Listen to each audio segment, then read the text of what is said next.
Morning. So I got a friend of mine, dude named Denzel. We worked together when we drove trucks over the road, and we just stayed friends.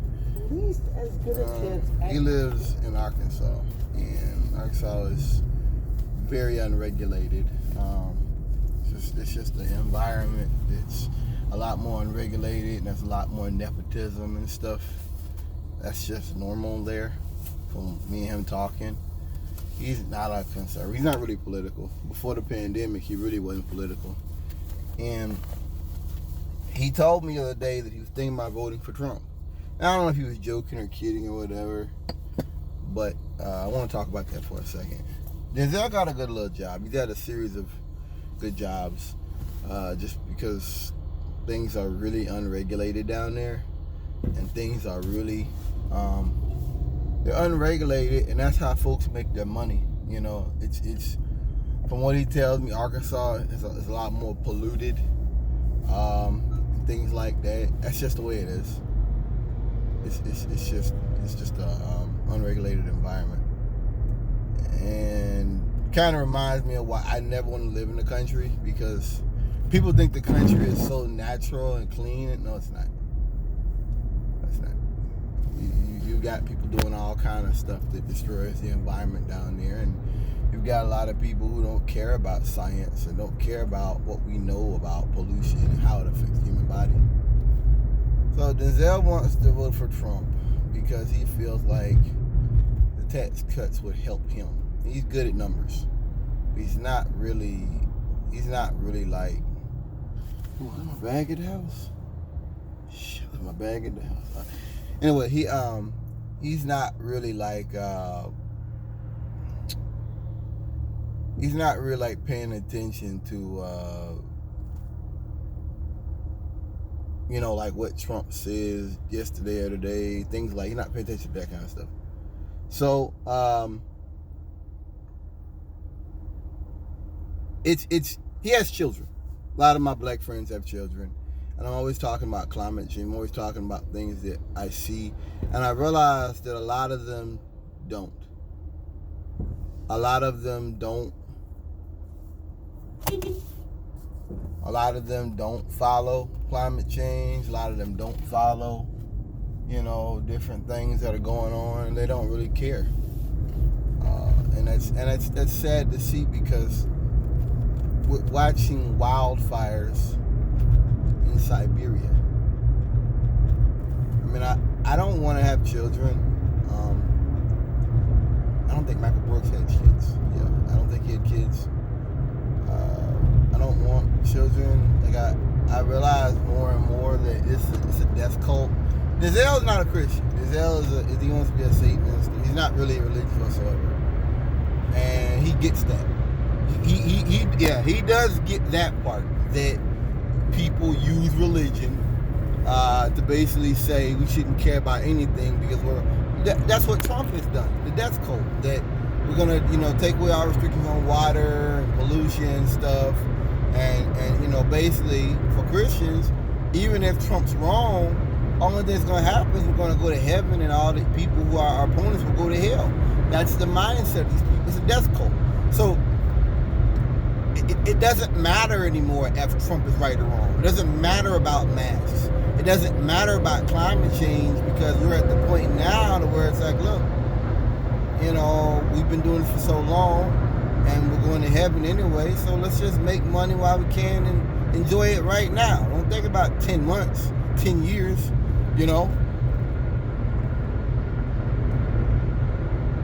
And I think that will only get worse as time goes on. So my friend Denzel has children, 3 kids, and I've talked about that with him. Like, what kind of future are you leaving for your children?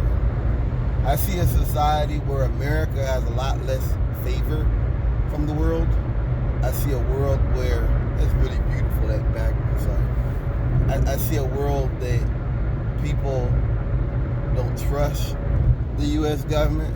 I see a world where the U.S. government doesn't have even a modicum of respect on the world stage. They don't have a modicum of respect on the world stage, and so what that means is much more dangerous, a much more fragmented world, if you will. Because the U.S. government is not going to, like, tone it down. Like, Bernie Sanders, to me, was like putting the empire to bed. Putting the old man to bed and him just passing away peacefully. Trump is like, turn all of this shit up to 10. God damn it. Turn them dials all the way up. And we're going to attack everybody. We're going to threaten everybody. We're going to threaten. Like, that's what Trump was. That's what he is. And that just means you got a much more dangerous world. And he's already setting a precedent of this. Being ignorant, uninformed, and people actually supporting you for being ignorant, uninformed, and not reading briefings and stuff. Look, you got a much more dangerous world, you know. Where I'm going with it is this: there's a class envy Republicans have, and there's this idea now that, you know, tax cuts and all that will bring us, the working class, into, you know, like the white picket fence and all that. I no longer believe in the American dream. None. I have no confidence in the American dream whatsoever. Nor should you. I just feel like, and I feel like America has an ideal or an idea about what a family and all that is, and their ideal is so very destructive to society. Does that make sense? Like, their stuff is just so dangerous that the American ideal could never be shared. We couldn't. Everybody in the world couldn't be like white picket fence, 3 or 4 acres of land. Everybody in the world couldn't have that. Not on what we have. They couldn't. You need China. Trump don't get that. You need China. You need people to make cheap goods. Hello? You know, you may not like it, but you do. So,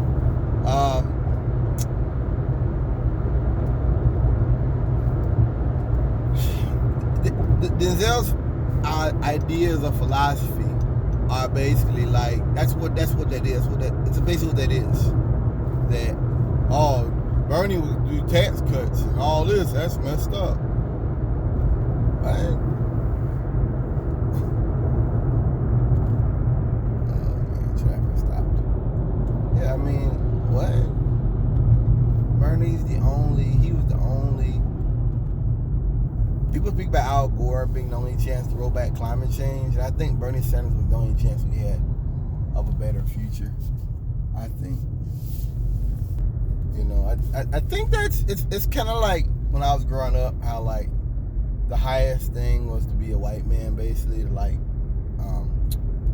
like what's the word, integrate, but like integrate in mind and stuff, to have the European house, the European car, the European wife. Like, that's what it was. And now with Trump putting out tweets of white power and stuff, like, that's in doubt that black people, maybe we can't integrate, you know. I mean, you always have certain examples of aberrations. Like, there was a Jew, Hitler had a propaganda post. He had like a poster, like a blonde-haired, blue-eyed German with the iron helmet on and stuff. And he turned out to be Jewish. Some of his family was Jewish. They took it down. So I'm just making a point. People always go, well, there's a black guy. There's always aberrations. You're always gonna find little things, your little, you know, one in a million stuff that doesn't make sense. That's you know, we live in a rapidly changing society, you know, but you can't integrate in this system. You're living in a collapsing empire. And the whole world knows it. And Michael Brooks, went off subject for a second, he understood that. You know, he Lula and all the rest of him. He's standing in solidarity. And he was influencing me, definitely, with, you know, history and, as well as modern day things of an internationalist class movement. International workers movement, I would say, that we have more in common than we have different from ourselves, you know. We are one world. And I think Brooks, I think he understood that better than I could ever explain. He had a working conception of what that might look like. You know, I just like that. It just frustrates me. Things like that when I have friends that are like, yeah, man, the tax cuts would help me. Yeah, man. And it's like, you're only thinking about money. And you don't realize that Republicans, not deindustrialization, but the Republicans defanging, detoothing of the federal government created this shit. Like, it's not just tax cuts. It's everything Trump has done has led up to a pandemic. You don't get it. Like, this wasn't by accident. It's like taking the brakes off your car. Taking a fucking airbag off, and then you get in the car and it's a horrible wreck. Well, you did things that led up to that. It would have been bad, but you would have had protections that were built in to react. Right? That's what they were for. You may drive fucking a car 5-10 years. And at one time you need it, it's there, you know, to kick in. I just like it's just frustrating to me. I'm sure you guys feel the same. I'm sure there's people out here who have similar experiences, similar stories. It's just some old slick shit. It's brainwashing. You know, I'm proud my friends are able to give me nice little $1,500, $1,000 a week jobs. That's awesome. But I don't want to live in a place with pollution and stuff. Like, I realize now more as I get older, I want a higher standard of living. And Arkansas and Texas and all that, like, they don't have a higher standard of living. Their living is just going out and working and doing raggedy, dirty shit. And I understand that a deindustrialized society in some ways probably does translate into more money right now if you're, doing those. I get that, but I just feel as though I just honestly feel as though, like, you need to have protections for the environment. Dizil don't care about the environment. He don't get it. He doesn't understand that the stuff gets in our water and stuff. He still drinks soda. He still eats fast food. You see what I'm saying? When a person talks to me, but they're still eating fast food and drinking soda and stuff,